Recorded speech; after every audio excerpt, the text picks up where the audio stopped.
I think, Lamia, the floor is yours. You can go ahead and start.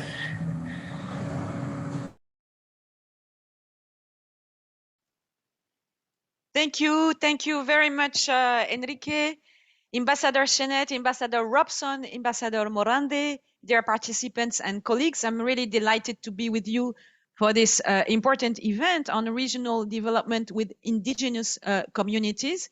Today, we will hear about ongoing work at the OECD to support economic development opportunities for indigenous communities. We will also hear about initiatives and insight from representatives of indigenous communities and government officials to support well-being of indigenous peoples. So thank you all for joining us to share your views and experiences. Let me first flag the importance of the subject for OECD countries. Actually, 14 OECD countries have indigenous peoples totaling approximately 39 million people.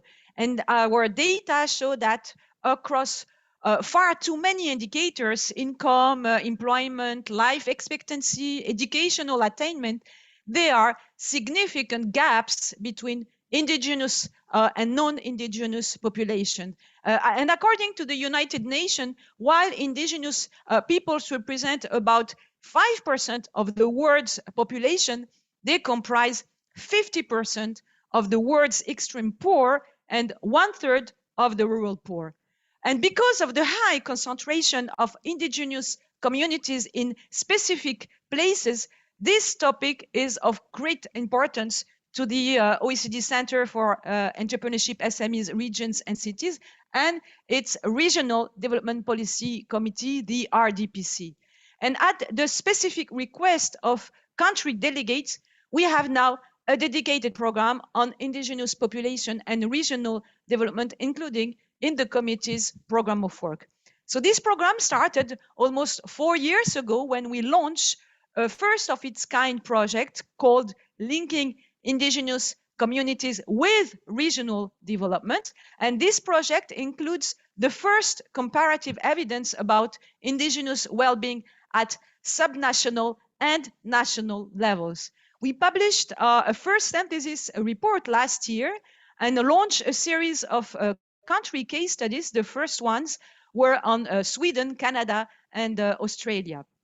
These country reports provide recommendations for all levels of governments to work in partnership with indigenous peoples to develop vibrant indigenous communities in different regions. And this work has highlighted the importance of a place-based approach and the need to build and share what works and what does not work. That is because geography is a key factor in shaping well-being outcomes. And thanks to our unique subnational database, we were able to identify the fact that across OECD countries, 44% of the indigenous population live in rural region, which is almost 20 percentage points more than non-indigenous population compared to 30% in urban area, which is 25 percentage point less than the non-indigenous population. And we also found that gaps in well-being between indigenous and non-indigenous peoples are typically larger in rural areas. And for example, just to give you one indicator, the gap in the employment rate is more than the double within rural region compared to urban region. So in short, indigenous people tend to be more concentrated in rural area. They are also present in urban, but more concentrated in rural. And of course, they suffer higher rates of unemployment and the future larger gap in different well-being outcomes. Therefore, place-based policy can really help to work with these groups to create new opportunities, building on people's strong attachments and belonging to their territories and traditional knowledge.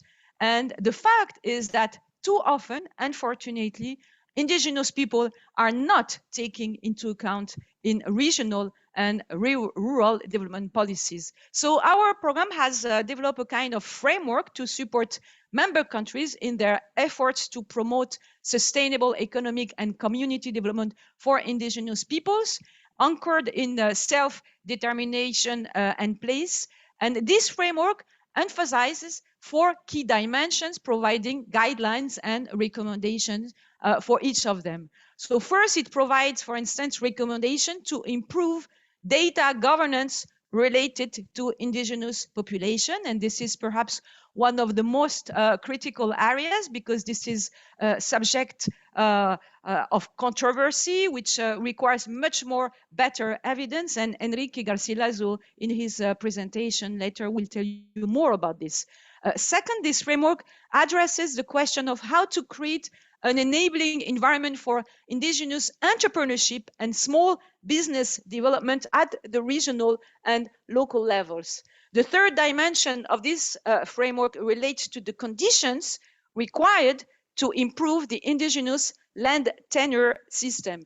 And last but not least, the framework also offers recommendation on how to adapt policies and governance to implement a place-based approach to economic development that, of course, improves policy coherence and empowers indigenous communities. So today's events aim to take stock of the progress and implementation of policies to support indigenous communities in countries that participated in this first round of case studies, including Sweden, Australia, and Canada. We will also focus on key emerging issues relevant to indigenous population in light of the COVID-19 pandemic, which has had a huge impact on these communities. And we will learn from the experience and policy responses of also other member countries, for instance, like New Zealand and Chile.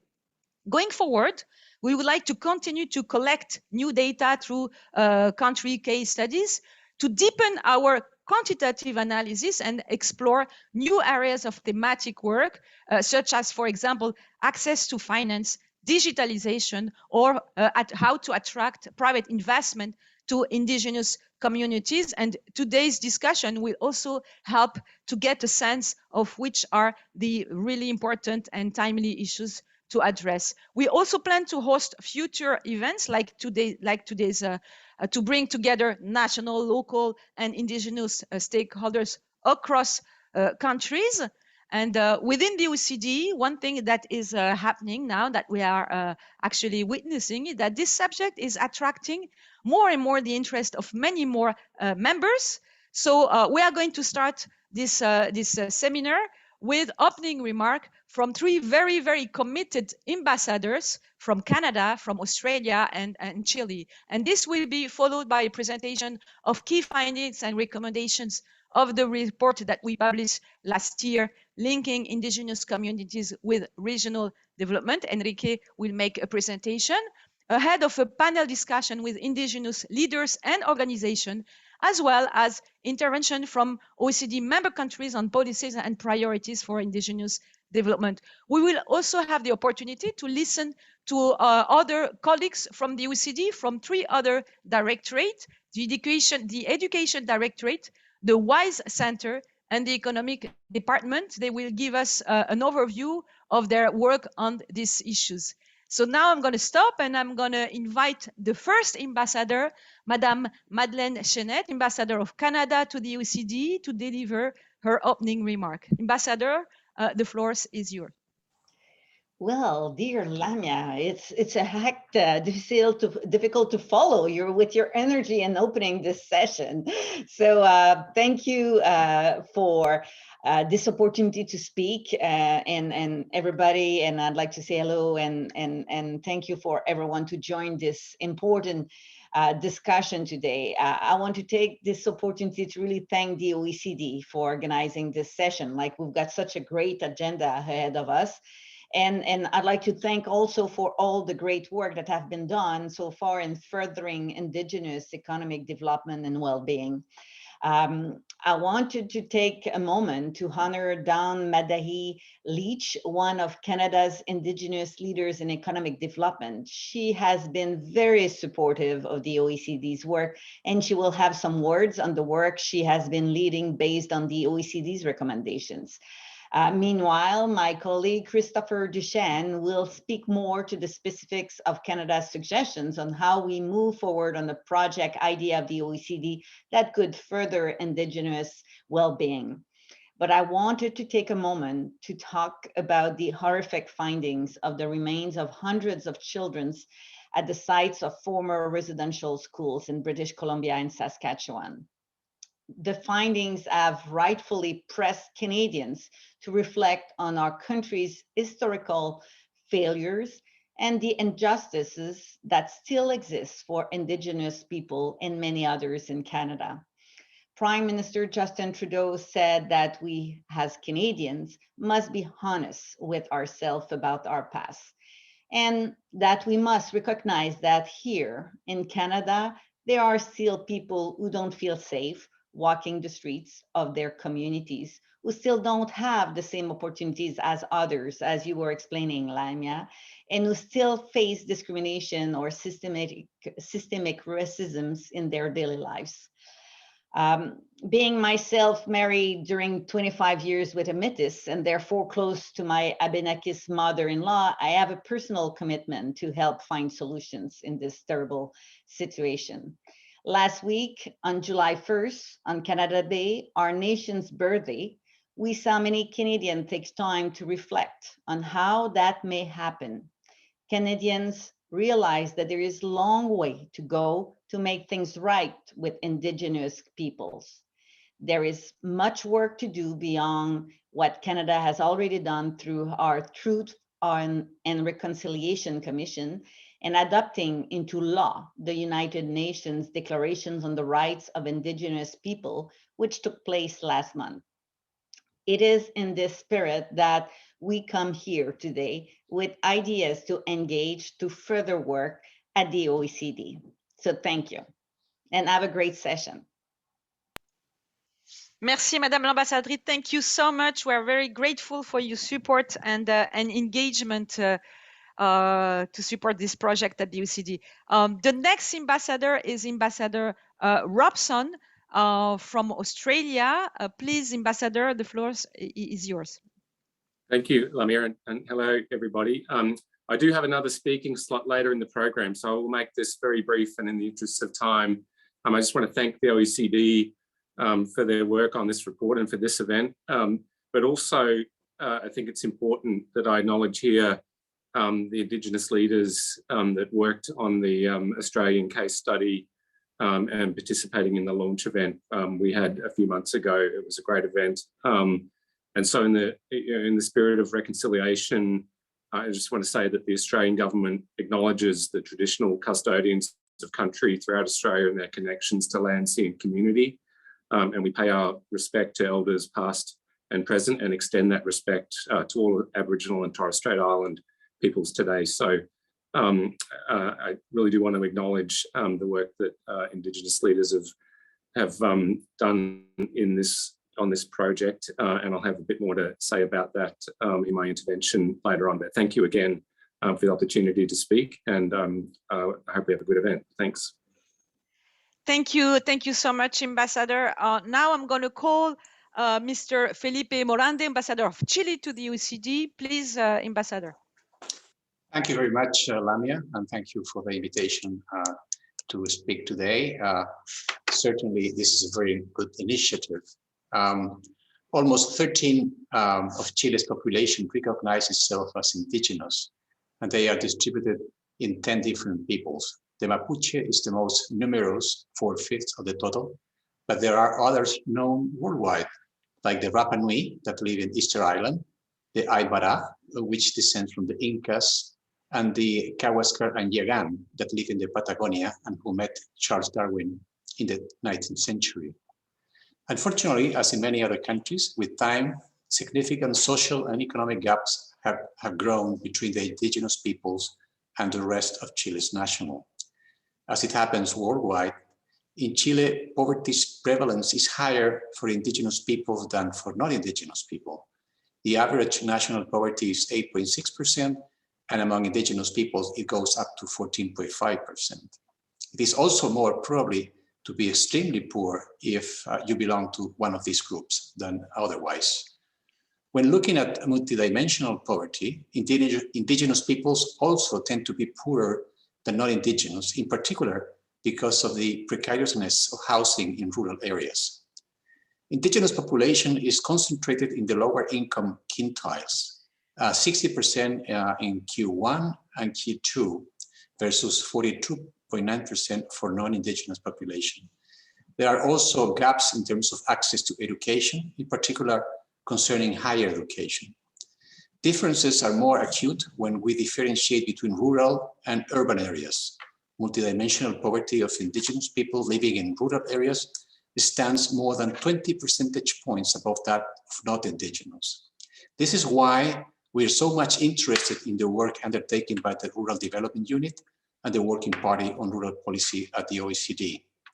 This is also why in 2014, Chile also developed its national rural development policy with OECD's advice that seeks to improve the quality of life and increase opportunity for people living in rural areas. More recently, a National Advisory Council for Rural Development was launched to help coordinating how to get from the public sector to rural localities and also to generate collaborative roundtables with civil society and the private world, with an accent on indigenous population, especially in the Araucanía, which is the region of the country where most of the Mapuche live in the rural areas. More generally, in Chile, we are increasingly committed to help our indigenous people to fully develop their enormous potential, and not only to respect to, from a respectful platform, but also to promote their cosmovision of the world.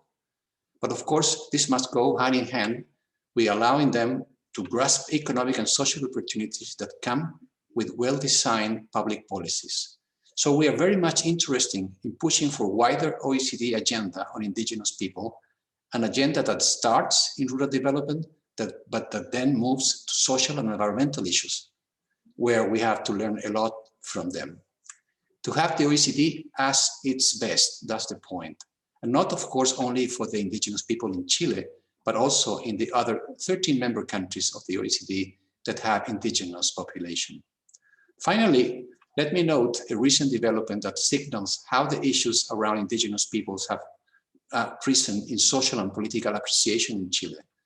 The convention that was elected last May to write a new constitution for the country has 17 out of 155 members that represent the 10 indigenous groups in Chile. But more than that, last Sunday, and during the opening session of this convention, members chose Elisa Loncón, a 58-year-old Mapuche, to be their chair, the chair of this convention. In her inaugural speech, she pointed out that, quote, this convention will transform the country and make it plurinational and intercultural, end of quote. That is really a very big challenge. And for that, we also count on the OECD for advice. Thank you. Thank you so much, Ambassador. I would like now to thank the three ambassadors. I will call them friends of indigenous communities. We are going now to start the discussion with the presentation from Enrique. But I was mentioning just before that we will have a representative from other countries, from Chile and New Zealand. And I just heard from Enrique that we had a last-minute participation, someone who joined us. It's an honor from Colombia. We have the Vice Minister for Participation and Equal Right in the Ministry of Interior, Mr. Carlos Alberto Baena. So welcome, Vice Minister. And now I would like to give the floor to Enrique, who is going to make the presentation. Thank you so much, ambassadors. Thank you very much, Lamia. I'm trying to share my screen. Is it okay? Can everybody see it? Okay. I presume it is. So yeah, it's a difficult task of presenting this rich work in just 10 minutes, but I think I'll try to summarize some of the key points of this review. So perhaps the first part that I would like to highlight is the work includes a global thematic report that we did. The report is already almost 4 years old. And with it, we also took 3 case studies, the case study of Sweden, of Canada, and of Australia that was recently launched. And after this work that gave rise to a number of very interesting recommendations, I will talk a bit more about them later. We also produced a paper, a working paper on best practices in resource benefit sharing. Other work within CFE has also looked at the topic of skill development for Indigenous peoples in Australia and Canada. So I think the first important point that I'd like to highlight is that this work that we have done has been done very closely with Indigenous communities already from the outset. We tried to combine both some evidence-based and some data work, some desk work, but also it was very important for us to go to the actual places, to talk with Indigenous communities, to understand how they would like to pursue development, and on this basis, work with an analytical framework of the study that we could slowly shape up before we can come up with any recommendations. So part of the work was also about learning and peer review exchanges. We had, for example, at the OECD 2 workshops that we invited Indigenous leaders to come with us and to talk about the shaping of this analytical framework. So I think it's quite, at the end of the process, we were quite confident that some of the conclusions and some of the recommendations were actually grounded on solid evidence and on acceptance by both government representatives and Indigenous leaders. The other important part that I'd like to mention is that we collected for the first time comparable data for Indigenous people, so we could come up with some sort of assessment of how big these gaps were internationally with our sample that we had. And we actually went to 36 communities to undertake interviews, direct interviews with community members, and they were extremely enriching. I think we interviewed a total of more than 600 people in this process. As Lamia mentioned, when we did this review, we had about 38 million Indigenous people at the time in 12 OECD countries. Now we've had 2 new member countries, so that makes about 39 in 14 OECD countries, which is a substantial number. And we all know about the high gaps that exist across a wide range of socioeconomic indicators, such as on extreme poverty. Also, we know that about household income is about 30% lower. The secondary rate completion is about 20 percentage points lower from Indigenous people than non-Indigenous. But I think from our end, what was quite interesting is that we do see that there's a high concentration in geography, and there's a very strong community attachment by Indigenous people. So the approach that we took, thinking about the role of space and communities, was quite relevant for the analysis and the elaboration of recommendations.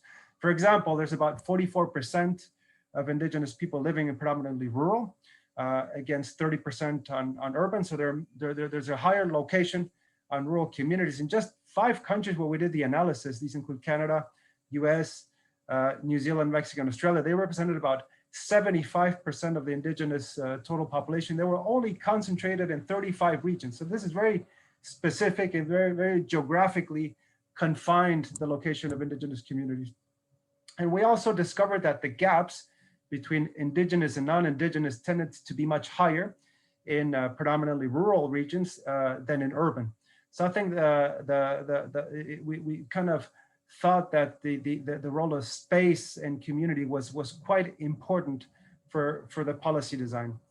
Something that we try to put a high focus is not to focus so much around closing the gaps with more social policies, but we try to focus on how can we improve economic development outcomes? How can we work together with Indigenous people, understand what their visions are for development and how we can support them in this process? So it was very much business bottom-up development approach that we took. And we kind of identified 4 main pillars that I'll talk about. Each of them have their own recommendations. The first one is on data statistics and also data governance. The second one was around entrepreneurship and supporting small businesses and bottom-up processes using a place-based approach. The third one is about resource allocation. Here we focus on land and economic development, such as property rights, allocating, protecting rights, and so forth.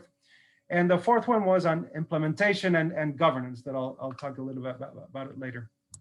So some of the recommendations that come from the statistics and data governance are perhaps on my side very fascinating, because when we went to some indigenous communities, we discovered that development has different meanings for different communities. So I think some of the recommendations that we make go around who's setting the indicators and who is deciding on progress. So we elaborate some recommendations from both the need to make better use of standard classifications, to apply nationally agreed definitions, to make the reporting and the monitoring of Indigenous well-being outcomes more systematic and progressive, both at national and subnational levels, the setting of indicators that I mentioned before by Indigenous leaders themselves, and also on the data management, on who owns the actual data, because we did discover that this is a sensitive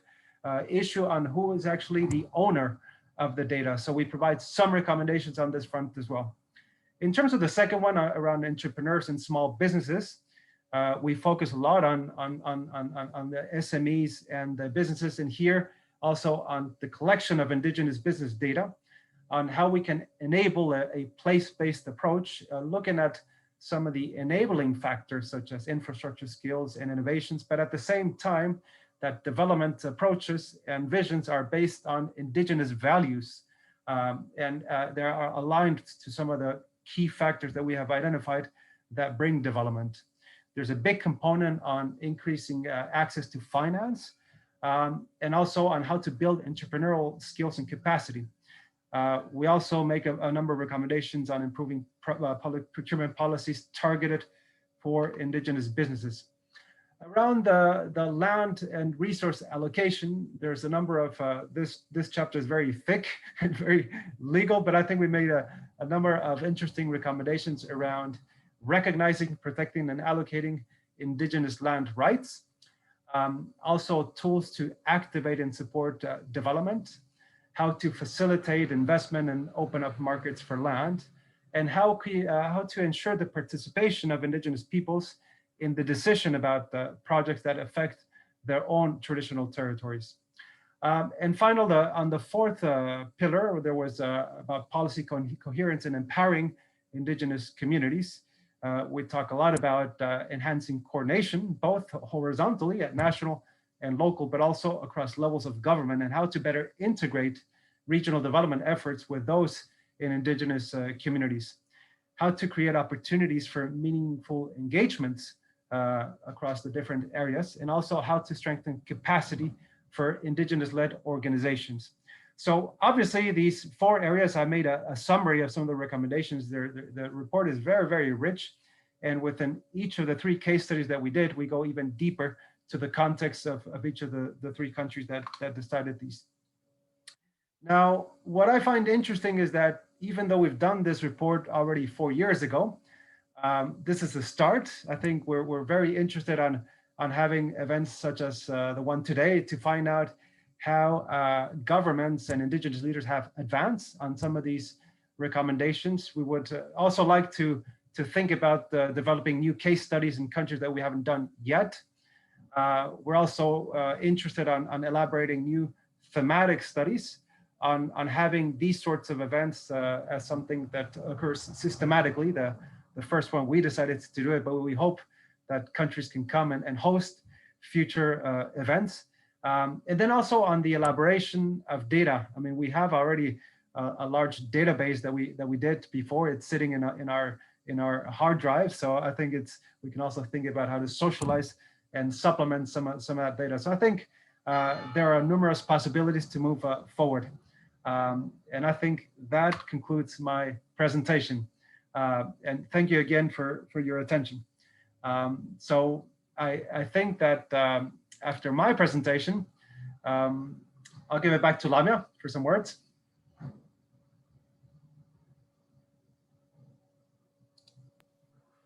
Can you hear me, Enrique? Yeah. Yes. Yes, I think you are going to open now the discussion with countries. Yeah. So it's back on my side, indeed. So now the moderation is taken over by myself. So that's good to do that. And the first session that we have is with three Indigenous leaders that have been working with us from the outset.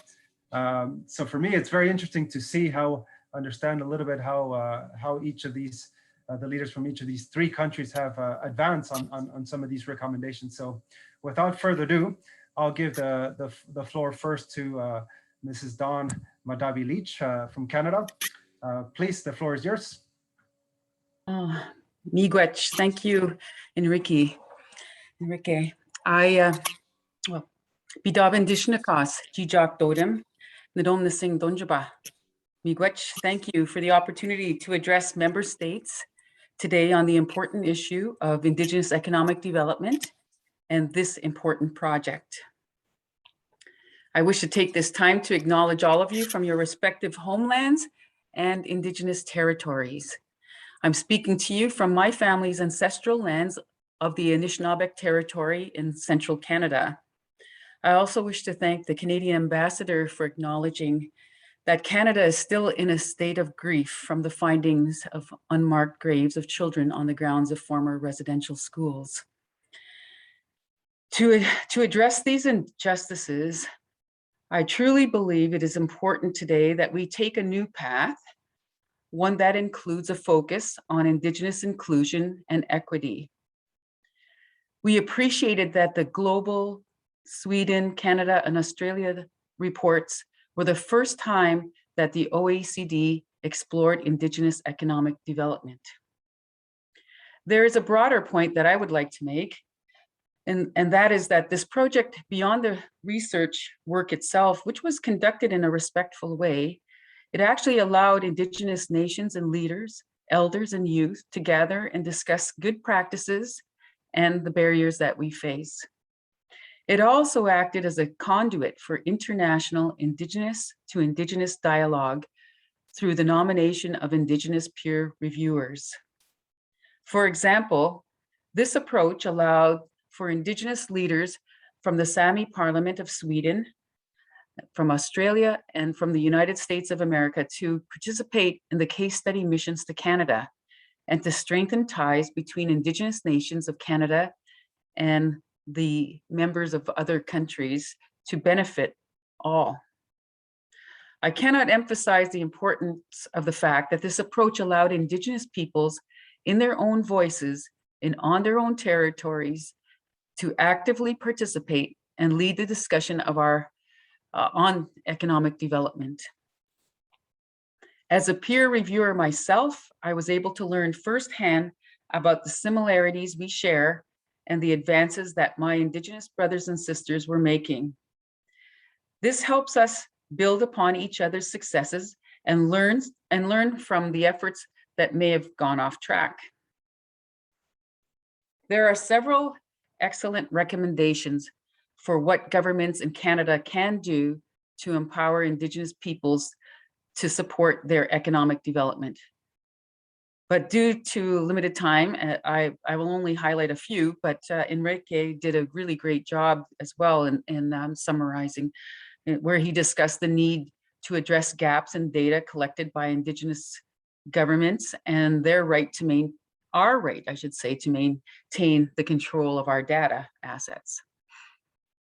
Enhancing the state-assisted land acquisition processes, supporting an expanded land management system that would also support land use planning activities, increasing access to finance, banking, and business services, drawing upon the successes of other jurisdictions such as Australia to embed hard enforced targets for Indigenous government procurement, strengthening entrepreneurial skills and financial literacy, and implementing the United Nations Declaration on the Rights of Indigenous Peoples, which is now law in Canada.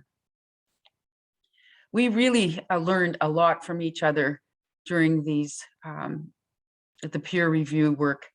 We know that there's strengths in each of the countries that have been part of the formal report, but also in the global report, to see what our brothers and sisters are doing in New Zealand with regards to becoming engaged in the government process and their involvement in managing the fisheries. And as I mentioned, procurement in Australia, in Canada, the strength of the Aboriginal financial institutions. There are practical solutions to realize these recommendations from these reports, some of which we have discovered through the numerous Indigenous to Indigenous dialogues that have taken place during the time of this project. However, for these solutions to have meaning and to find success, they must be driven by the needs and priorities as articulated by Indigenous leaders, nations, and institutions. These ideas need to come from us. As was discussed at the workshop that followed the Global Thematic Report launch in July 2019 in Geneva, and at the Regional Development Policy Committee meeting in November 2019 in Paris, and the Canadian Project Report launch at the Wendake First Nation in Canada in January 2020, the need to develop a long-lasting mechanism to ensure that these specific reports have a life was seen as critical. It is important also to look at ways that we measure the implementation of these reports. In Canada, Indigenous organizations are collaborating on helping to implement some of the report's recommendations. Currently, we're a group of Indigenous organizations have drafted a national Indigenous economic strategy, which we are now taking to our sister organizations across the country. We've also developed a definition of Indigenous business, which we thought was very important to take control of that definition. Concerning the network, we really believe that leading Indigenous economic institutions in Canada continue to support this proposal for an Indigenous network for prosperity and well-being at the OECD. That is the name that we gave it in November 2019, the Indigenous Network for Prosperity and Well-being. This would focus on ensuring relevant Indigenous perspectives are included in all of the work of the OECD. In Canada, we have suggested that the Canadian government commit $1 million over 10 years to supporting this network, and we are hopeful that other member OECD states with Indigenous populations could do the same. This network would comprise of having a collective of Indigenous PhDs at the OECD, providing an Indigenous lens on the work being done, and hosting international meetings virtually on a quarterly basis to allow us, as Indigenous organizations and experts, to support the interns in their work. We are not seeking anything complex in terms of structure. This network would allow us to continue to build on each other's successes and learn from each other. The mission of the OECD is to promote policies that will improve the economic and social well-being of people around the world. This is the basis on which the OECD was formed, but this time around, we can meaningfully include Indigenous peoples. Miigwech, thank you. Thank you, Dawn Lee, who is currently the chair of National Indigenous Economic Development Board in Canada. And I think it's very inspiring to listen from your progress and your willingness. I still remember in November at the RDPC meeting, and fortunately the COVID came at the time after the meeting, and I think everybody has been working on different areas, but we certainly would like to reignite this work again and move it forward where we had left it. So our next speaker is from Australia, Peter Yu. So Salika, can you put the video remarks?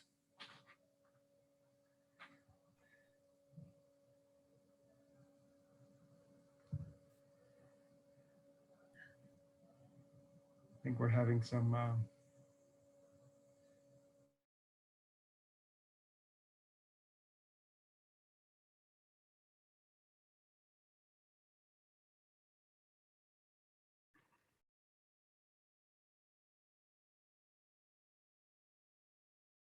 The sound isn't coming through? Yes, the sound isn't coming through. Okay.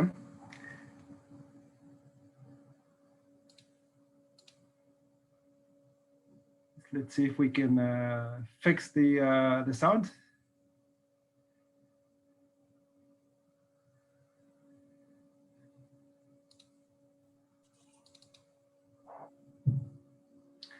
I think we're having some trouble. So we'll try to work on the technical difficulties, but in the meantime, maybe we can pass to our third speaker, Stefan Mikkelsen, and let's see if we can go back to the video afterwards if we manage to solve the audio difficulties. So Stefan is currently the chairman of the business board in the Sami parliament in Sweden. So please, Stefan, the word is yours. Thank you very much, Mr. Chair. Representatives of the Organization for Economic Cooperation and Development, distinguished guests and ambassadors, ladies and gentlemen, sisters and brothers, greetings from Sápmi. My name is Stefan Mikkelsen, and I am a longtime member of the Sami Parliament Plenary Assembly Swedish branch, as well as the chair of the Business Committee. Elections have recently been held for the Sami Parliament's Plenary Assembly, and the 8th term will be inaugurated in the presence of, among others, Swedish Crown Princess Victoria and Prince Daniel, the 1st of September. I would like to thank the organizers for their kind invitation and for the privilege to address this important conference. The Arctic is our homeland. Our territories cover nearly the entire region. Over thousands of years, we have nurtured symbiotic and respectful relationship between our peoples and the Arctic environment. We have developed fishing, hunting, herding, farming, and harvesting systems that have allowed us to feed our communities, while at the same time maintaining and sustaining the biodiversity of the region. Our ways of life continue to this day, and through our efforts, they will continue long into the future. This was a quote from Indigenous Peoples' Rome Declaration on the Arctic Region Fishery and Environment, September 2019, but very well worth of echoing in here today. We see that Arbetehto, our Sami knowledge and experience, are great assets and are becoming increasingly important to preserve and develop for the future. We also see that the great future challenge consists in strengthening and preserving our traditional Sami industries, and at the same time creating the conditions that provide the opportunity to develop new viable activities and completely new directions in our business world. I would also like to take this opportunity to express my full participation in the grief that has befallen the indigenous peoples in the Arctic and globally through the terrible news that has come from former residential schools in what is now known as State of Canada. Every child counts. A recently produced OECD report linking the indigenous Sami people with regional and rural development in Sweden shows that the Sami community, the Sami culture, and our industries are necessary for rural development and regional growth in northern Sweden. It identifies what deficiencies exist in Swedish society and what measures must be taken in order for the Sami to have more influence over our own social development. The report itself isn't giving too high mandate to the indigenous peoples. I may remind the participants about the Swedish governmental report to the ESC Conventions Committee in 2006. And I quote, "It is the Swedish government's view that indigenous peoples have the right to self-determination as they constitute as peoples according to Common Article 1 of the 1966 both conventions." So what actually does Article 1 in 1966 both conventions says? All people have the right to self-determination. By virtue of this right, they are free to decide their political position and freely pursue economic, social, and cultural development. Later, a formal and relevant proposal was presented by the Swedish Parliament Constitutional Committee in 2008, and in 2010, in November, the Swedish Parliament voted for second and last time for the new Swedish Constitution, including acknowledgement of the Sami people. And I quote from Chapter 1, Paragraph 2, the 6 Ps. The possibilities of the Sami people to maintain and develop one's own culture and community life must be promoted. So will it be possible to unequally reduce the consumption habits and at the same time share the wealth equally in the world? And that with a trustworthy interest from all of the OECD member states to develop and disseminate the best possible techniques and best available practice so that we can adapt into the new circumstances and increase population on Earth, but still grounded to maintain, and as we choose ourselves, the continuation of living ancient indigenous culture. Sharing thoughts, ideas, and models of best practices, also in international human rights instruments, for the benefit of our individual well-being, is building a common future, despite the borders of national states.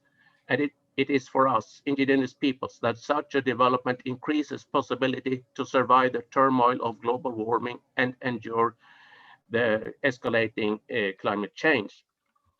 And in conclusion, I quote a French author who stated, "A person often faces the fate on the path taken to avoid it." Jean de La Fontaine. Thank you very much for your attention.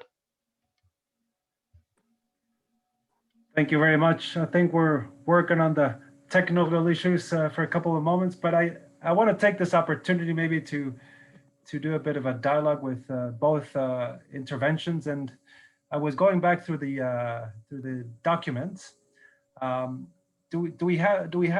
I'll continue until I get the signal from our colleague. And I did find. Okay. I'll say a few words this meeting. Unfortunately, I'm not able to join you live, given the time difference that we have. My comments will focus on the benefits of prioritising Indigenous economic development policies and how the international collaboration helps to inform better policies here in Australia for Aboriginal people. Not only is the OECD report on Aboriginal Indigenous peoples in regional economies as significant as a milestone, but it is also very significant because it contributes to the ongoing task of shifting from what is largely a mendicant welfare, social dependency policy area to an economic development agenda. This priority is pretty critical in my view, and is important in the context of where we are currently in our recovery from COVID, which has accelerated disruption and changes for business, together with a weaker labour market that places a high premium on skills. But in saying this, we need to acknowledge the past and where Indigenous Australians have had a very difficult economic history. If I talk more recently about modern history, the last 50 years, until the 1970s, we were largely excluded from the markets or from any participation in the economy. So for obvious effect, of course, this history has resulted in a lack of intergenerational wealth transfer, wealth accumulation, and familiarity with businesses and markets. However, this past doesn't necessarily, nor should it, define or put barriers in our aspirations in terms of skill development, employment, and business. And we've seen in recent decades there has been some progress in Indigenous Australians. We're starting to grow businesses, and the number of Indigenous-owned businesses increased from 10,500 to 19,400 between 2006 and the 2016 census. More Indigenous students are finishing secondary school. Between 2008 and 18, the proportion of Indigenous Australians aged between 20 to 24 attaining year 12 or its equivalent was increased by around 21%. And certainly in the post acknowledgement of the existence of our land rights, our native title rights. We have secured rights and interest over land, sea and water resources, and it currently now sits at about 51% of the Australian landmass. However, we have to recognise that this progress is coming from a low base, and gaps in the education, skills, employment, business with the non-Indigenous populations are quite significant. And successive governments have taken policy measures to try and activate Indigenous economic development. There are some measures that stretch back to the 1970s with an Aboriginal Loans Commission to support home ownership and business growth, all through right up till 2015, with the establishment of the Indigenous procurement policy. However, the predominant focus of Indigenous policies over this time has been addressing the social needs, such as public housing, incarceration, health issues, drug and alcohol services. They're obviously very necessary, and this, of course, is today the main national policy position of the federal government in terms of closing that gap. But this can't be done alone. There has to be an ability to bridge the gap in terms of our participation in the economy. And this is where we see the benefit in this work being done by the OECD. There are several key areas that I would like to highlight where lessons from the OECD work are particularly relevant for Australia. First is the critical importance of usable data and information that can inform Indigenous business and communities understand their assets and plan and prioritise the investment. Something that I have put in place myself in my previous position when I was the CEO of my own cultural group back in far north west in the Kimberleys of Australia with the Yaru community, in terms of establishing a baseline data to understanding exactly who and what we were today, to be able to put in place a strategic approach to planning the nature of our investment following the agreement that we negotiated with the state government in regards to the successful court case acknowledging our continuing connection to our land and our country, and the continuing existence of our native title rights. This has been able to frame the manner in which we've considered the best possible options for the return to our communities for the investment in the activation of those assets acquired as a result of the agreement with the state government.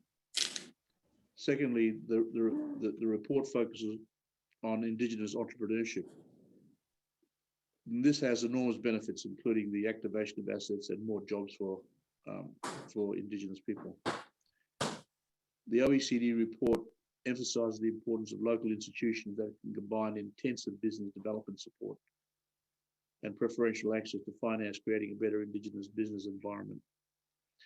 In this regard, in Australia, we have a lot to learn from the approach of Canada and the United States through their networks of local Indigenous financial institutions. It's a critical factor that we've been addressing. I also chair the Indigenous Reference Group, the Northern Ministerial Forum, focusing on future northern developments in Australia. And a critical area of attention, of course, has been this issue of the access to capital and the various kind of options that are available to us in our engagement, not only with the government and their support, but also obviously the more private markets, and how that relationship can be better articulated and consolidated. And third is the focus of place-based approach that links Indigenous entrepreneurs and communities to market. This is a critical issue. The report emphasises that need to build the professional capability of local Indigenous organisations as a key foundation for economic progress. This includes leadership skills, strategic planning, and commercial acumen. We have much to learn from other jurisdictions about this professionalisation agenda. And again, I can refer to various examples that through my work with the Indigenous Reference Group to the Northern Ministerial Forum about the necessity and the importance of ensuring that there is this local ownership and local control over the nature of how Indigenous organisations and representing their communities can engage with the broader marketplace. The final observation I'd like to make is focus on the OECD report on remote economic development, because too often we look at remote communities in a way that excludes or diminishes economic opportunity. As the OECD report indicates, remote areas are not all the same, nor are they synonymous with decline and lack of opportunity. A tailored approach is needed that engages local leaders and builds on areas of absolute and comparative advantage. I would like to, at this stage, thank the OECD Secretary for his support, and I think it's absolutely critical that we continue to engage, and I look forward to contributing into future international collaboration on this important issue. Thank you very much for this opportunity again, and I wish you success in the remaining part of your meeting. Okay, at least we managed to overcome our technical difficulties, and we heard from Professor Peter Wu, who is the Vice President of the First Nations in the Australia National University. And before we move on to the next panel, I don't know if Don is still with us, but I wanted to go back with a couple of small elements. I went back to the report and I found it very interesting that two of the three of you that spoke today, you wrote the preface of our global thematic report, and I found some very inspiring words on your willingness to build capacity, to create businesses, to undertake economic development, contributed to regional economies, wanting to navigate your own way in a modern economy. Since the report was written, we have COVID-19. So perhaps my question to you is, how do you see these aspirations with some of the new challenges that are affecting essentially all our economies and societies? If you have any thoughts on some of those points, perhaps we can go with a brief discussion with the two of you that we have here. Perhaps I can start with Dawn first.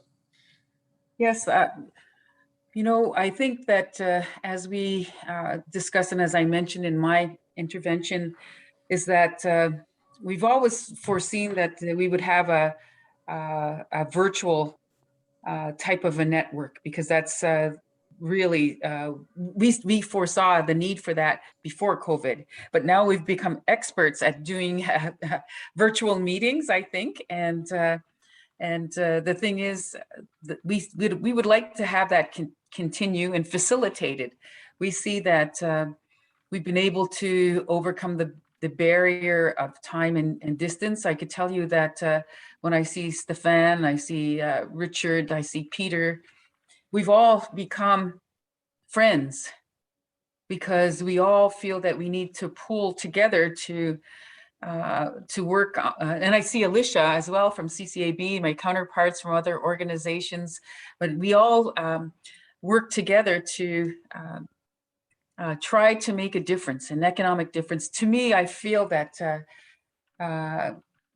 making economic advances helps us to advance in our areas of education, helps us to ensure that our culture, our languages are supported and protected. So economic development is such a critical area, but it's been something, when I was listening to Peter Yu's report about the gaps that exist as well, and in your report, Enrique, about the gaps that still exist, those are very real. But right now, I think we're at a time and place where we do have the capacity to make a difference if we have the mechanisms in place. And one of the other recommendations in all of the OECD reports was institutional development and having Indigenous-led institutions. That's why I really believe that this network at the OECD needs that Indigenous perspective, Indigenous people situated right there to help with that work. I can't stress enough how respectful the OECD was in working with us. And any time that, the 2 times that I had to visit and present at the OECD, everyone was so respectful of our views and looked to be really willing to work alongside us. But so I think this kind of a network could be supported by having, we just did an inventory of PhDs in Canada. We have over 400 Indigenous PhDs who have background in economics alone. That didn't include PhDs in the health field or engineering or other areas, just on economics. So we have people who could actually serve in the capacity to help review some of the reports. I met with various committees at the OECD when I was there. I remember meeting with a committee on financial literacy, on urban development. All of those areas involve Indigenous people and need an Indigenous view and perspective. I was able to give them some good information on who they needed to speak to, on what types of issues impact Indigenous people in all of those different sectors as well. I know there's been participating in mining as well. And so we have a voice and a lens and perspective that I think is really important to the process. And so going forward, I think the biggest thing that we need to do is that that one recommendation on institutional development, and that needs to start right with the OECD, with the support of our member states. I can't emphasize that enough. And I see Mary France. I would have from the Canada House is on the call, and she's been really supportive in organizing us when we've been there. And I'd really love to see Mary France, you have somebody such as an Indigenous PhD to work alongside you, to meet with some of the committees. There's lots of committees there to bring that perspective, but it would be nice to, at least quarterly, I envision having, Richard and Peter and all of the other groups that are around the table here today, as part of maybe helping those PhDs to, if they have any concerns or want ideas on some of the different perspectives of those reports, we'd be able to do that in a virtual way. So I think COVID has impacted us, but I've seen some good things that have come out of COVID, and that is being able and building the capacity to meet virtually and to, we've developed our National Indigenous Economic Strategy, the draft, but working virtually. We've had meetings every 2 weeks on this for a year, and we've been able to do it. So I think that we've learned a lot since November 2019. Thank you very much, Don. Stefan, if you have any comments, the floor is yours. Thank you very much. The OECD report during the Swedish study came exactly when it should arrive, prior to the pandemic that closed down quite many of the society's mechanisms and habits that we had used for a long time, and the indigenous entrepreneurs could use those movements of people and the flow of economics. So now we have the tool and the instruments, and now we just have to convince the dominant society in what we ourselves want to develop in when it comes to indigenous entrepreneurship and the possibility to have funding for instance, the COVID-19 regulations. We are not in goal yet, but we have now, thanks to OECD, filled a major space in the field of documents that are needed to present the facts that the society themselves have not produced. So we have to produce the facts, and the OECD report is a very valuable product to have, and I'm sure we will have not seen the end of this yet. Thank you. Thank you very much, Stefan and Don, for these remarks. We now move on with the second part of our panel to get some of the views by member countries on policies and priorities for Indigenous development, both who participated on the case studies, but also on additional countries that wanted to share some lessons. So I'll first pass the floor to our Australian ambassador to the OECD, Dr. Alex Robinson. The floor is yours. Thank you, Enrique, and good afternoon again, everybody. I'll just say a few remarks. I think COVID has been touched on, so I want to touch on that. Improving economic outcomes in the Australian context, and then measurement and data. And there's an interesting Australian story there. But before doing that, you know, the Australian case report positions Indigenous Australians really at the centre, and other people have said this, at the centre of regional economic development. And that's what Professor Yu was really talking about. Our National Indigenous Australians Agency, the NIAA, is progressing work across all of the 4 streams in the global report that Enrique talked about. And just on the case study, I want to pause here to acknowledge the work of my fellow Aussie and former OECD economist, Chris McDonald, who was instrumental part of that project as well. He's now back in Australia, but it would be remiss of me if I didn't acknowledge Chris's work. So, you know, in addition to that work, COVID-19 in Australia has really forced a more immediate focus on ensuring that the health and economic impacts of the virus are minimised, and that applies, you know, even more so to our Indigenous communities. It's had a significant effect on our national economy.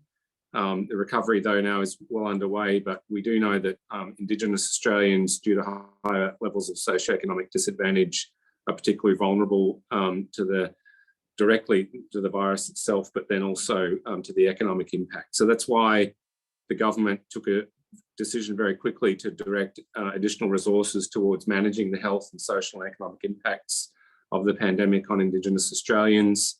Included you know, measures right across the board, in addition to you know, the usual policy support, business support for a range of industry, community and health initiatives to ensure that Indigenous Australians were protected and their jobs remained secure during the pandemic. And funding for that package was originally based on a truly worst case scenario of Indigenous community closures. So we have had lockdowns in Australia, and you know, the worst case scenario was reduced food security, lack of services for very long periods of time. And thankfully, that scenario has largely been avoided. But you know, there was a fair amount of planning that has gone on, and the issue now for Australia is you know, we've been a bit of victims of our own success, and how do we now open up things again? But the economy overall is largely you know, starting to recover from the effects of COVID. In the medium term, on improving economic outcomes, the Australian government's working to improve those for Indigenous Australians by really increasing economic opportunities for Indigenous businesses, landholders and workers. And the idea is to have as a coordinated policy approach as we can. And Madeline and Dawn from Canada will know, you know, the benefits and costs of living in a federal system. Australia has a federal system, so it's a big job to coordinate across the federal and state governments.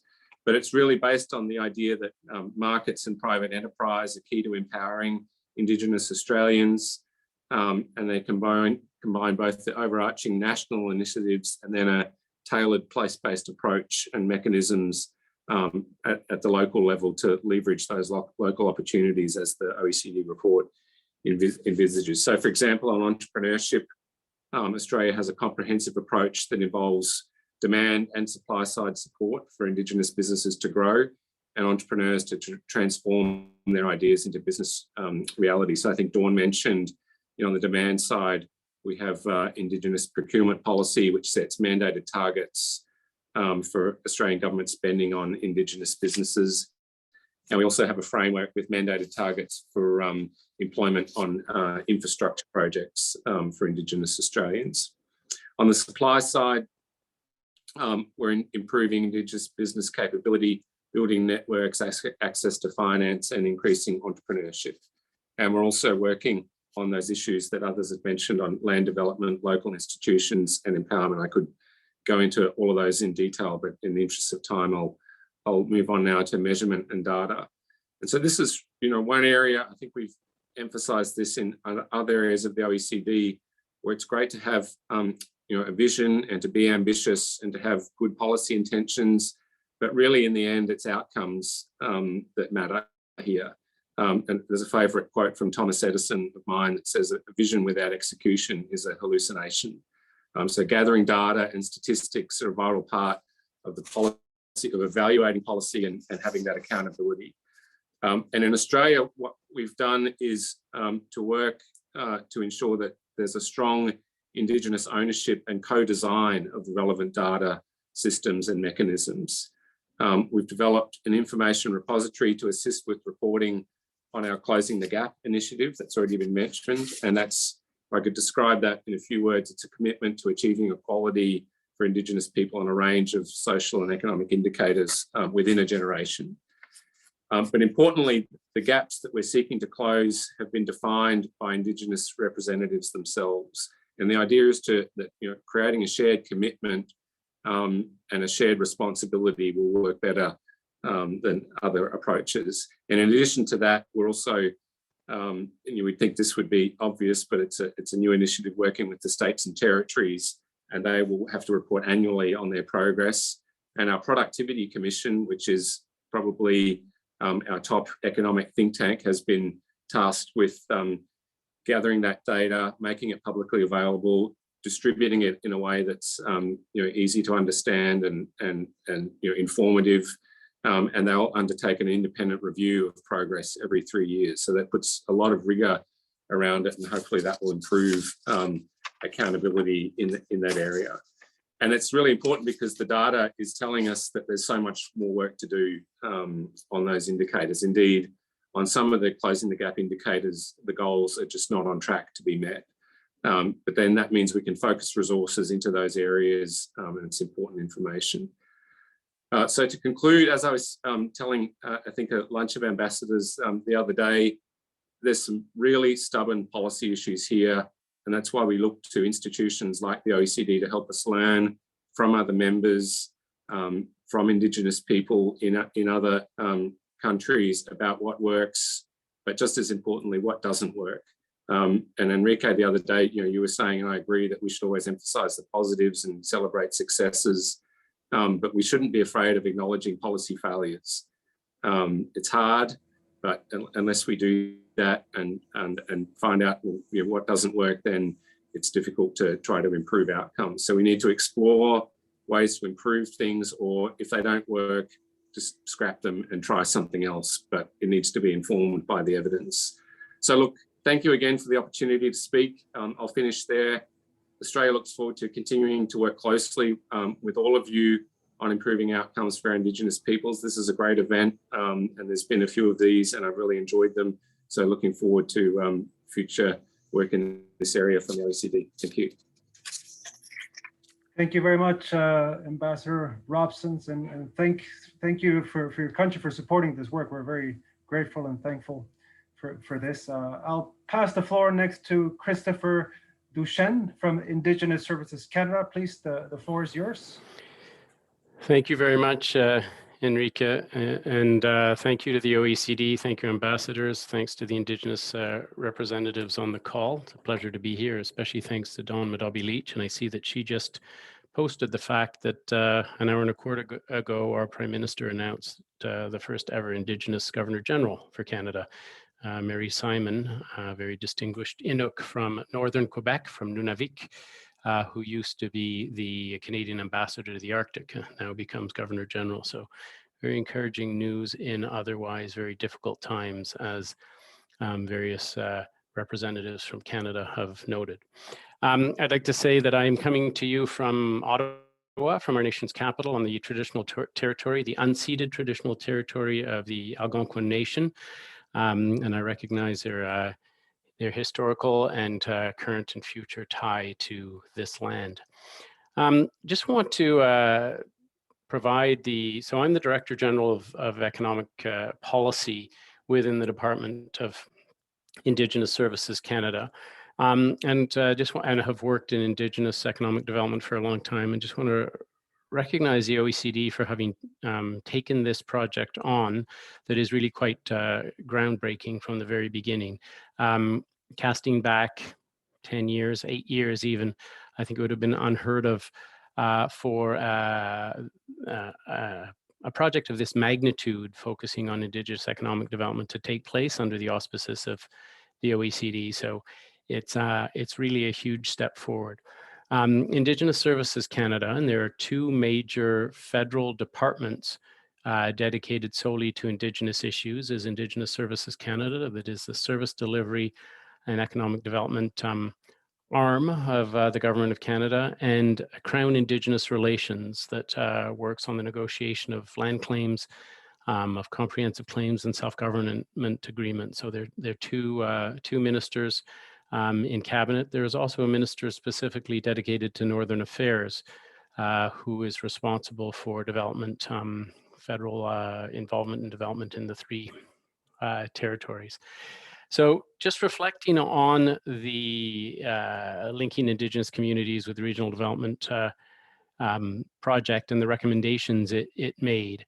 There are many of those recommendations that obviously resonate very, very profoundly in Canada. And as Ms. Madabi-Leach mentioned at the launch of the Canadian report at Wendake First Nation in Quebec just before COVID, it was highly recognized from all the federal representatives and from the Indigenous leaders around the table from coast to coast to coast, those who were involved in the case studies, that the recommendations in the Canadian report and in the overall report were very, very relevant and very germane, and that also recognized that there was a lot of good work going on in those areas related to land acquisition, land management, to access to capital, specifically related to procurement, and governance as well, and that some progress has been made since the launch in February in 2020 at Wendake, but that there is still a lot of work to be done. Some of the progress made over the last year and a half is a greater emphasis and greater resources dedicated to land management, specifically something called the Additions to Reserve process, where First Nations can reacquire historical land that belong to them, fee simple land. Significant resources have been dedicated to that to speed up the process and to make that process more comprehensive. But specifically in the context of COVID, there have been close to $1 billion dedicated to supporting Indigenous small and medium-sized enterprises, as well as supporting collectively owned Indigenous businesses. So although that support was very, very well received, it did put a very, very specific spotlight on two critical issues that come out in the country report. One of them is a greater focus that we knew of already, but that COVID has really put it into focus on the need for easier, cheaper, and more abundant access to capital. That's highly reflected in the report and highly recognized. And although support was provided for COVID, that was really business relief support in order to keep businesses afloat, but very clearly put into focus the need for sustained access to capital, affordable capital, to allow businesses not just to be created, but allow businesses to grow, not just to be sustained through this very, very difficult time. So some progress on a sustained source of capital is also being made through something called the Indigenous Growth Fund, which will be launched shortly, which will allow Indigenous, what we call AFIs, Aboriginal Financial Institutions, to access a significant pool of cheap capital to then, or cheaper capital to then pass on to entrepreneurs. The other issue that became very, very clear during COVID is that although we, with enormous help from Indigenous business leaders, primarily something called the National Capital Corporations Association, which is, and the Métis Capital Corporations, which is an umbrella group of Aboriginal financial institutions. We work very closely with them and rely very heavily on their data. But as pointed out in the report, having access to better, to more reliable, and to more data more frequently in terms of the state of the Indigenous economy, we recognize as being absolutely critical. And if there was ever time to need that data or to put that data gap into focus, COVID has certainly shone a spotlight on that. Just backing up a second, one of the things that is very worth pointing out that I would be interested to know from the Indigenous representatives from other countries on an access to capital issue is the question of loan fatigue. That came out very, very clearly in COVID as well. Great to be able to support, to provide support for Indigenous businesses to stay afloat. But if those businesses are already at a maximum loan carrying capacity and cannot take on any more loan, because they perhaps previous to COVID had their margin of their profit margin was very, very small. It shone the light on providing more loans was very well received, but perhaps not the ideal mechanism to allow those businesses to flourish. One of the things that we also noticed through COVID, and we've known all along, and that through leaders like Don and others who work for Aboriginal financial institutions, is that Indigenous businesses in Canada have very, very strong social and community connections to their clients, but also to the communities where they're located or close to the communities to which they're closely located, and that social capital related to those businesses is something that is not unique to Indigenous businesses, but is a huge strength of Indigenous businesses, and it puts the context of lending in a very different light, that character-based lending and knowing your clients who are very deeply rooted in the community provides a business development model that is something that those communities and entrepreneurs should be proud of, and is something that government has already reacted to, but should perhaps take more advantage of in the future. Many of the entrepreneurs, Indigenous entrepreneurs in Canada, do not have relationships with the chartered banks, especially the small entrepreneurs. So having relationships with the Aboriginal financial institutions is absolutely critical. We have been working with the OECD and Enrica, but mainly through Dawn, in figuring out what the next steps in terms of the implementation of the report should be, but specifically what the next steps are in order to, or the possible next steps in order to sustain the network, sustain, as Dawn put it very eloquently, sustain the friendships that have been created across continents and around the world between Indigenous business leaders, how to sustain that and how to more effectively over the long term or in a more sustainable way integrate the Indigenous perspectives and an Indigenous lens on the work that the OECD does. So this has been a very, very encouraging step, this report, figuring out where we go in the future to sustain a network and sustain the focus that the OECD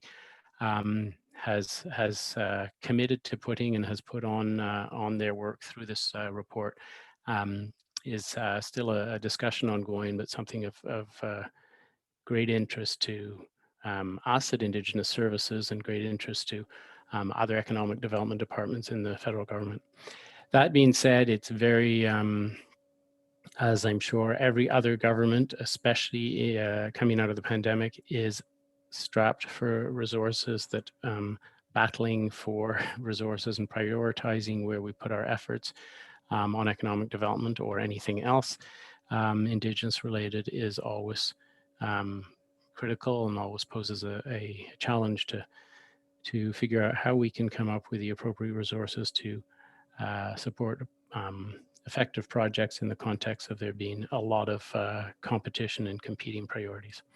So overall, yeah, kudos to the OECD for having initiated this and seen it through. And we very much look forward to the next steps, not just in Canada, but through the OECD. Thank you. Merci beaucoup.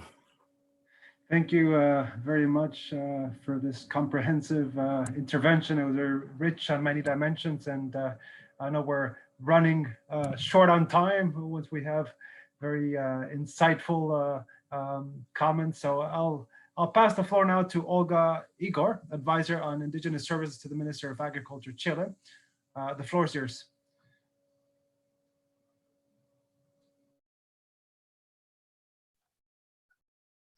Hi, hello everyone. Thank you for the opportunity. I am Olivia Igor, advisor to the Agriculture Ministry. The state of Chile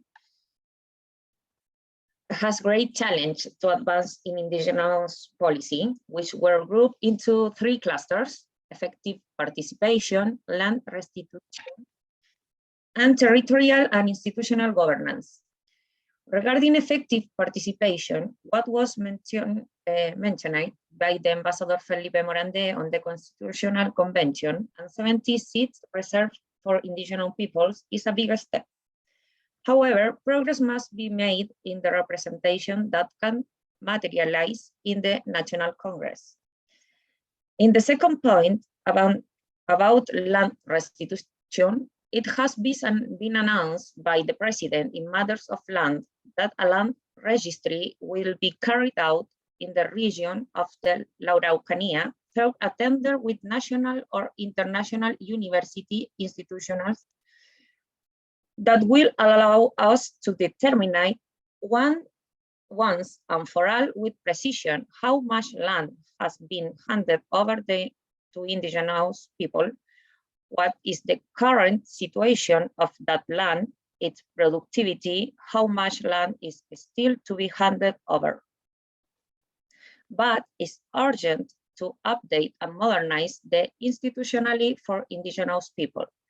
Have we present to the National Congress 2 bills for the creation of the Ministry and the Council of Indigenous People. I would like to highlight the current role of Agriculture Ministry with indigenous politics. It's run from the common space that we share with the indigenous communities, such as land, water, and forest.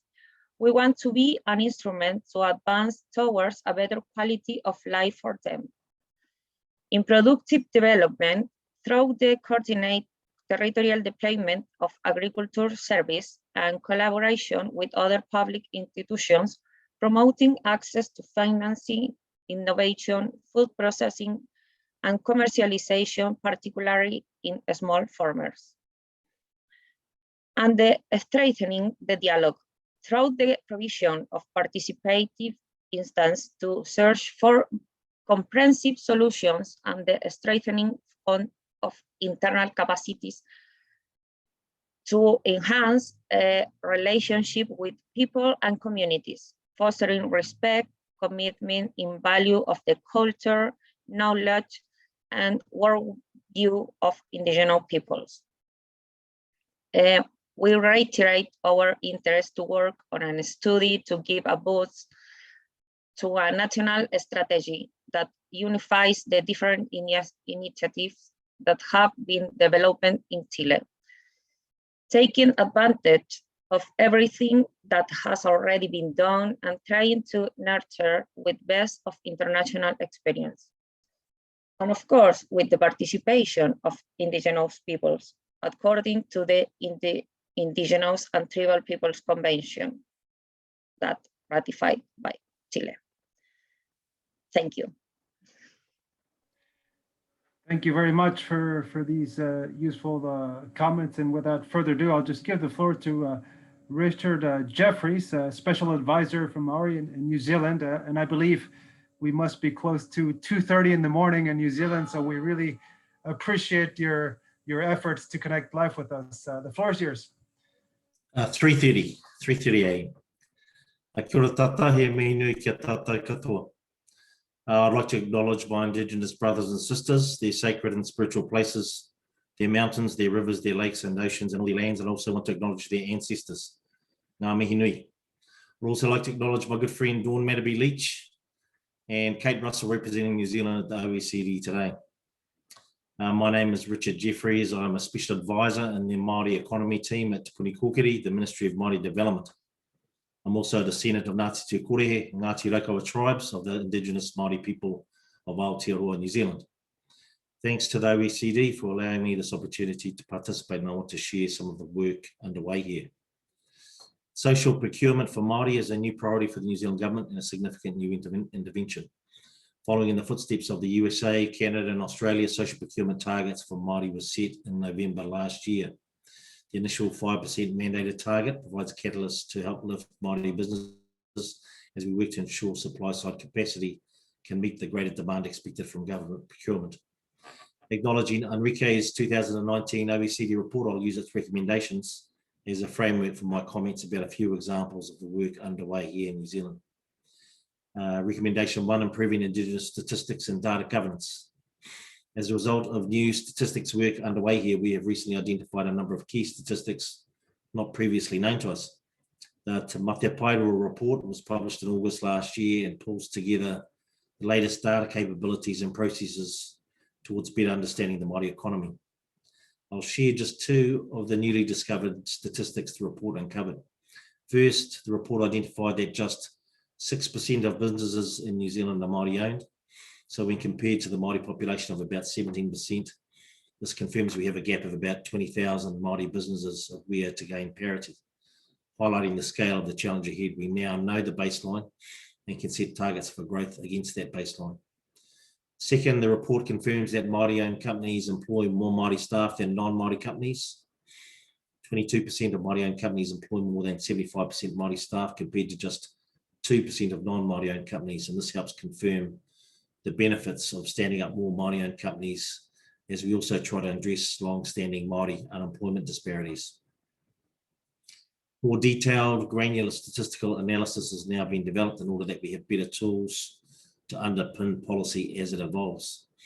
This will involve digging down into Māori statistics and regions for key industries and sectors and for different tribes and other communities of interest. Second recommendation was creating an enabling environment. In order to better unlock opportunities to lift Māori entrepreneurship and small business development, we are looking at regional and local level models, as well as working through a series of industry and sector strategies to ensure effective Māori representation, industry by industry.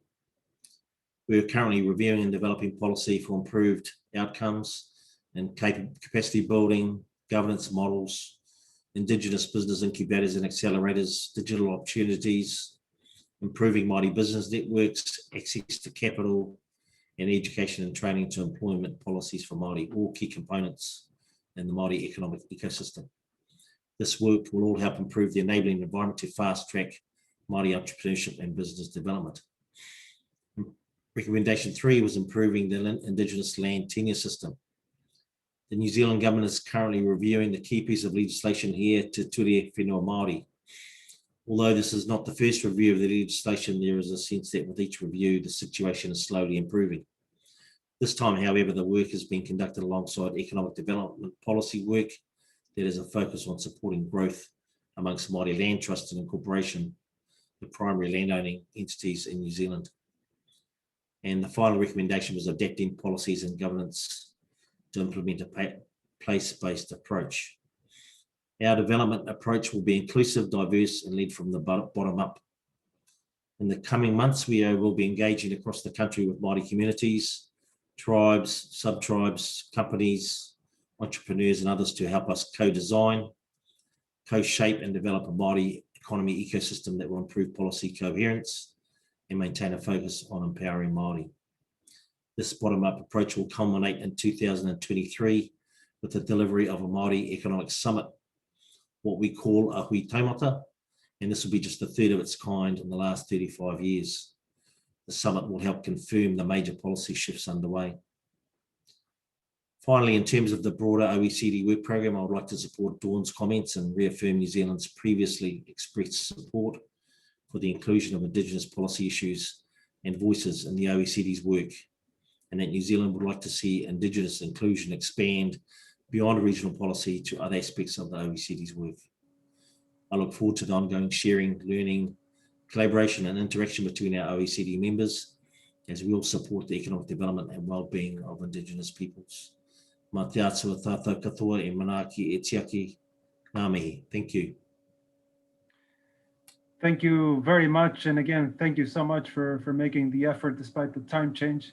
And I think we'll address your last comment on the final panel where we've asked colleagues from other parts of the OECD to tell us about their work on Indigenous communities. So I think that's quite timely. But before we get there, we have a final intervention. We no longer have the availability of the Vice Minister from Colombia, but we do have a speaker, Carol Villamil, who's the Director of Indigenous, Rome and Minority Affairs, also from the Ministry of Interior, and I think we have a presentation. So Carol, whenever you just want us to change the slides, just say change slides and we'll do that for you. The floor is yours.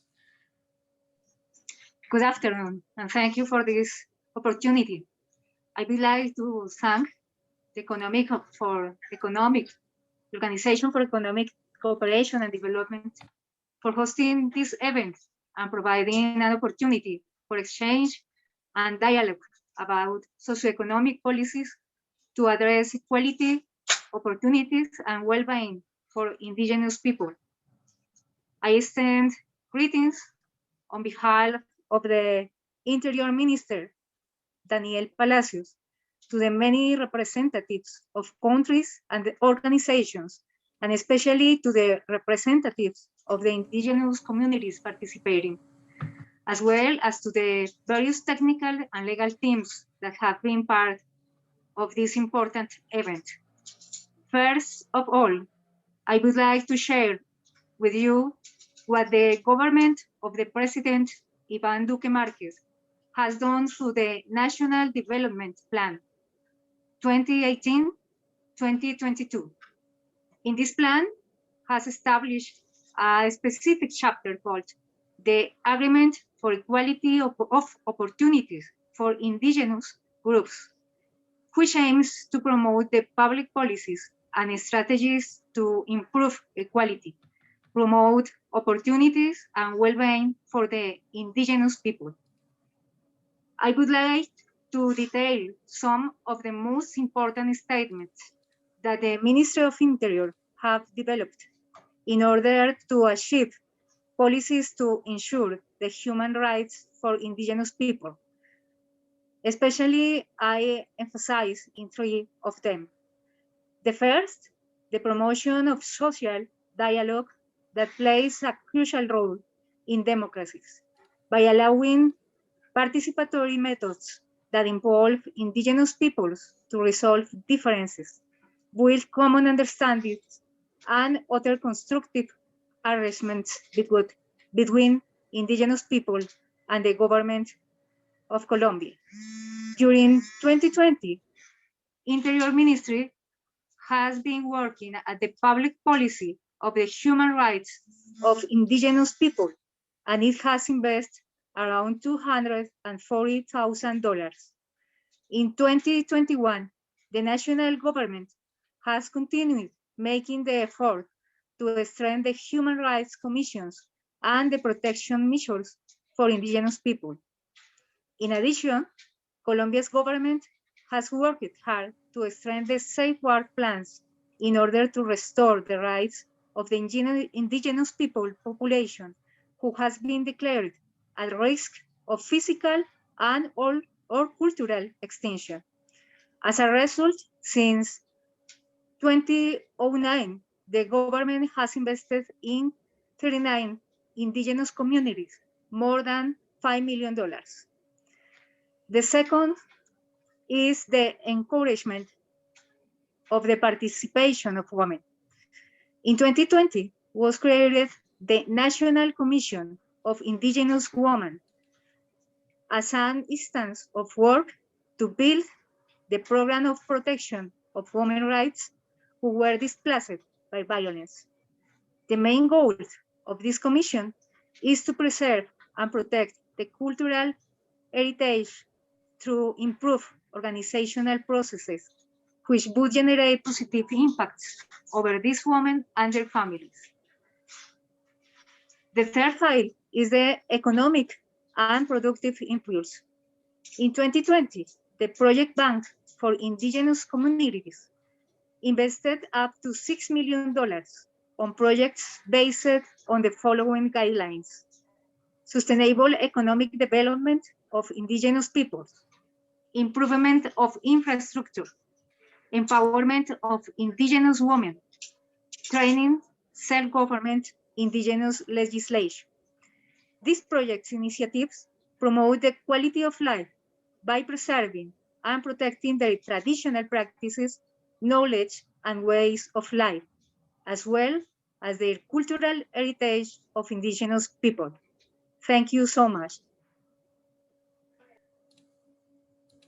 Thank you very much for this short and straight to the point presentation and giving us an overview of the overall strategy in Colombia. It's one of the first times we hear both from Chile and Colombia these approaches, and I think they're very enriching to our existing work already. I see we're good on time. We're just 1 minute late. I don't think we have time for a discussion on this session, and with further ado, I think we'll move on our third and last panel, where we try to find out a bit more what other colleagues within the OECD are working on Indigenous community led topics. So without further ado, I'll ask our first speaker, Roanna Fair, who's the Senior Analyst in the Director for Education and Skills in Edu, to start with her remarks. The floor is yours, Roanna. Okay, great. I've just got one slide. Are you able to let me show it?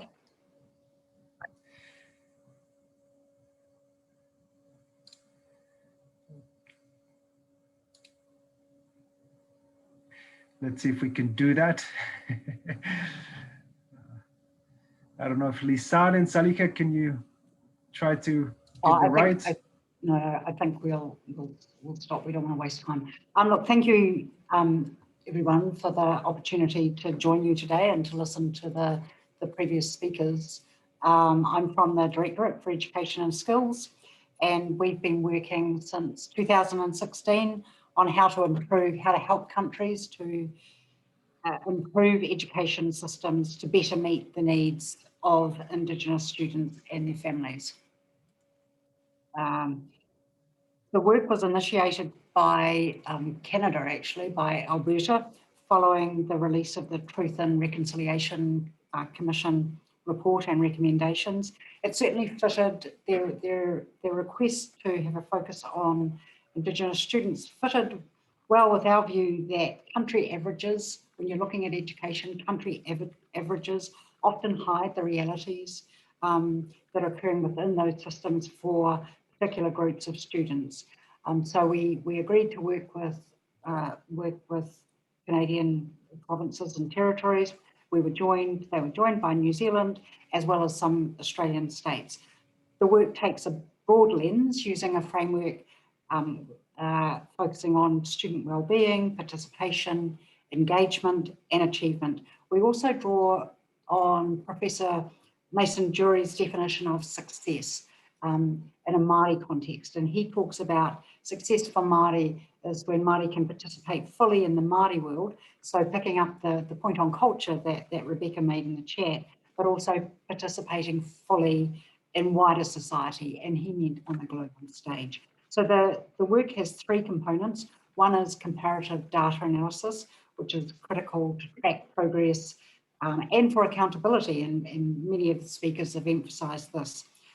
Peer learning, so that sharing experiences, and the country delegates have done a lot of that, including during the pandemic, about the strategies they were using to help Indigenous students feel supported and continue to be engaged despite challenges such as lack of access to digital devices and so on.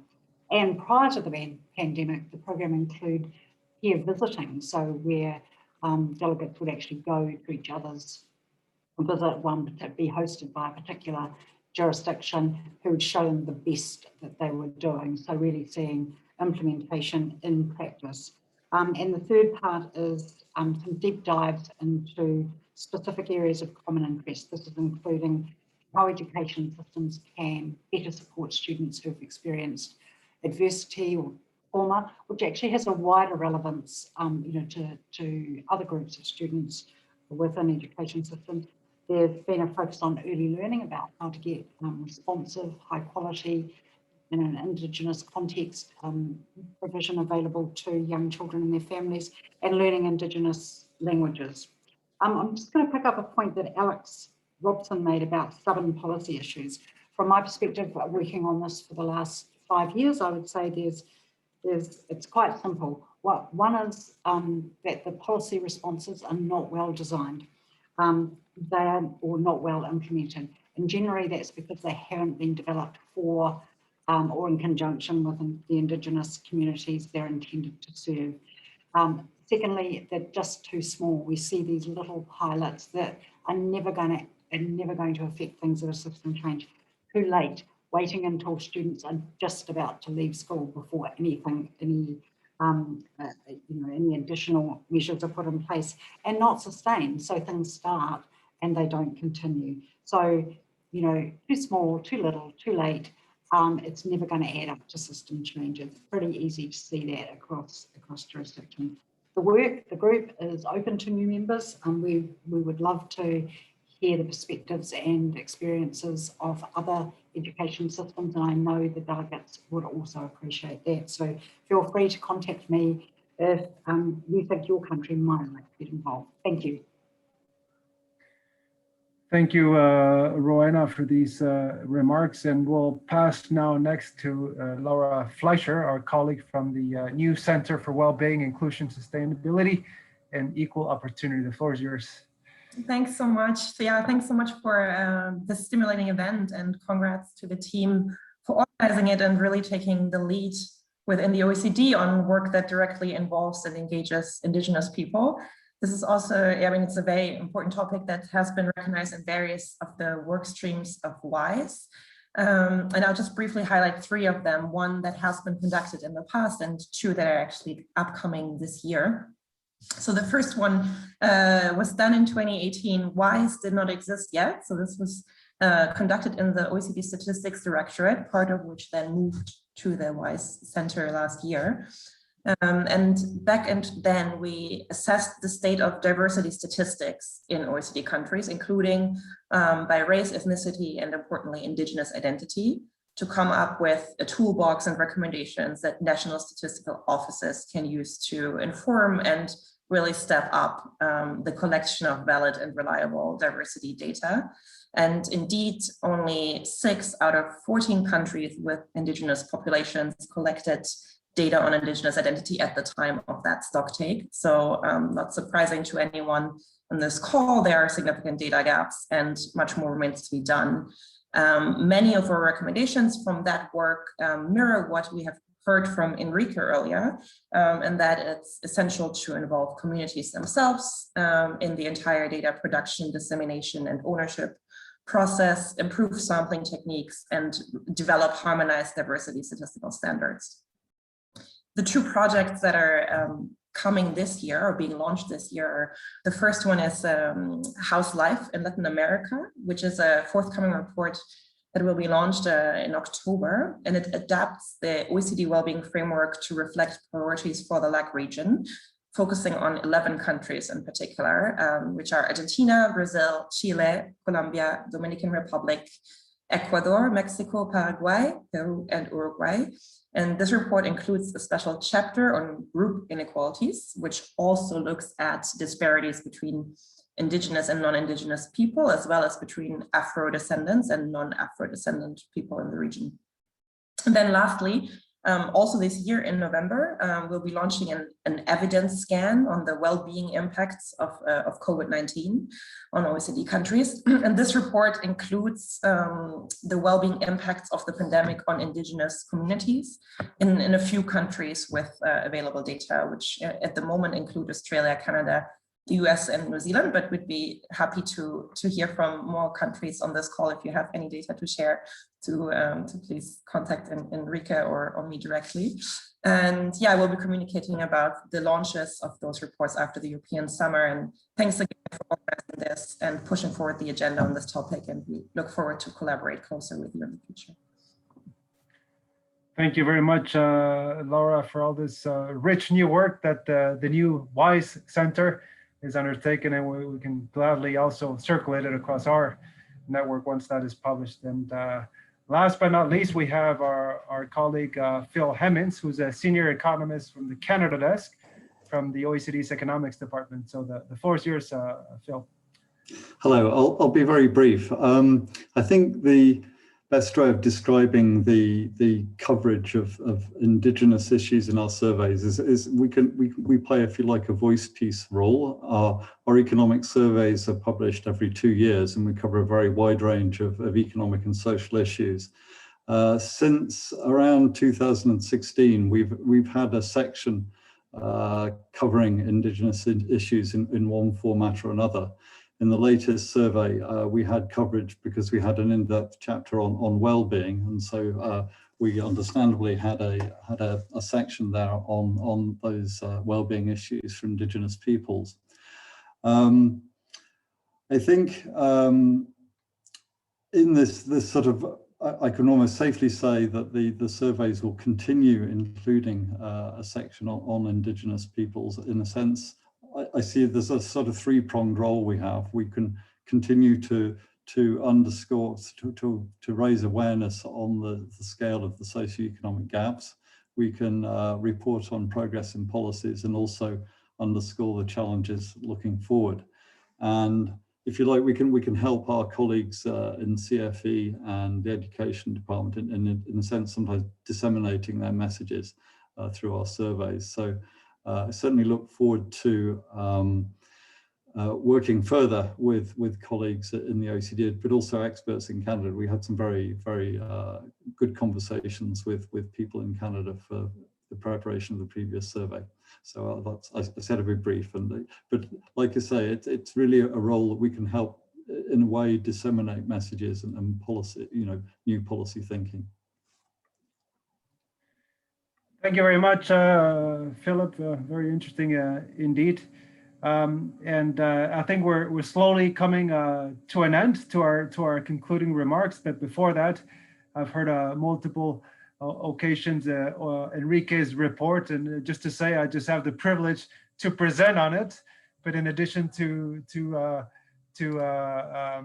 Chris McDonald that we heard, who was one of the drivers of this study, we also have Lisan Radarshah, who is essential to getting all this work done, and we also have Laura Springar, who's not with us, and Ana Moreno, who did all the statistical work, and a Canadian colleague, Tamara Krachenko. I mean, it's been a whole team behind it, but I just have the privilege to present the work of such fantastic group effort. And of course, we already mentioned all the involvement of all the countries and the Indigenous leaders. It was really a joint study, so I very much look forward on how we continue driving some of this agenda forward with some of the initiatives that we heard today.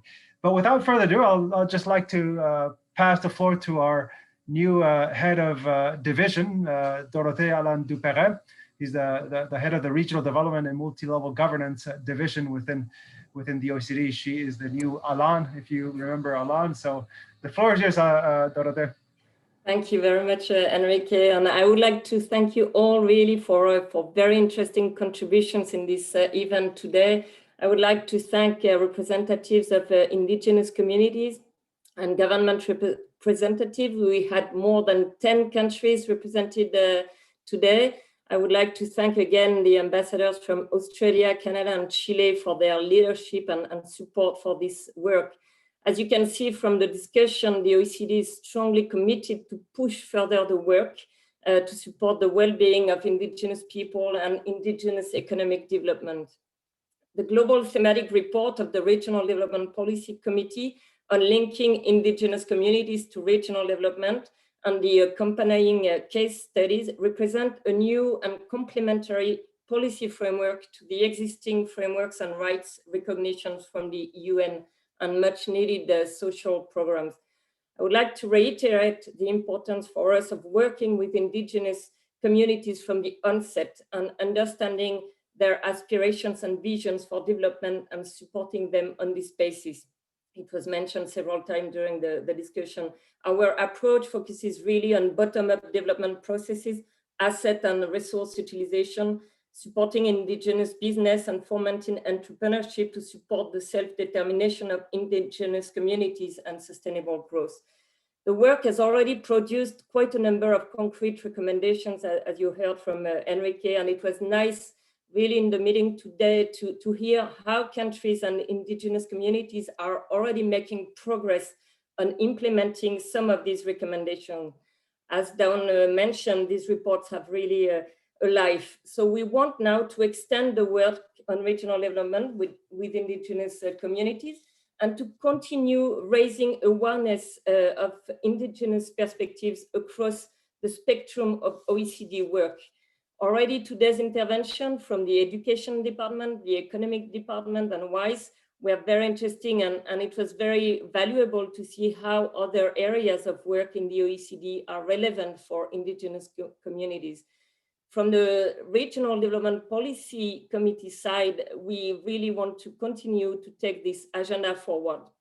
I will just mention maybe 5 priorities that I take from today's discussion and where there is a need to focus in the future based on OECD comparative advantages. First, very clearly, we need to improve the collection and analysis of comparable data on Indigenous communities, developing indicators that are aligned with Indigenous understanding of well-being and designed by Indigenous communities and advance on data sovereignty. Second, we need to undertake further additional case studies in more OECD countries to help Indigenous communities recover from the pandemic and share learnings across countries and communities. Third, there is really a need to develop new areas of thematic work, including, for example, on access to finance, digitalization, attracting private investment, Indigenous inclusion, etc. Fourth, we need to focus on the multi-level governance of programs that support Indigenous communities. We need to avoid fragmentation of programs and policy and enhance the alignment and coherence across national and subnational government levels and with community leaders for effective policy delivery. And last but not least, we need to continue to support platforms for exchanges and networks of Indigenous leaders to share good practices, as it was mentioned several times during the discussion. Having virtual platforms such as the one we have now is a very effective tool, and we really plan to support this and host future events to disseminate good practice, learn from what works, but also, as we heard, from the importance of learning from what does not work, and really focus on these peer review mechanisms across you to learn. We also plan to insert some information on the support to Indigenous communities at the regional level in an online regional recovery platform that we are currently developing at the OECD. So we look forward to engaging with all of you on the next steps of this very important work. Thank you very much again. Merci beaucoup. Thank you, Dorothy. With that, I think we just want to make closure to today's event. So thanks everybody for attending and making a contribution. I think it was very rich. So have a good day to everybody. Bye-bye. Thank you. Bye-bye. Thank you. Bye.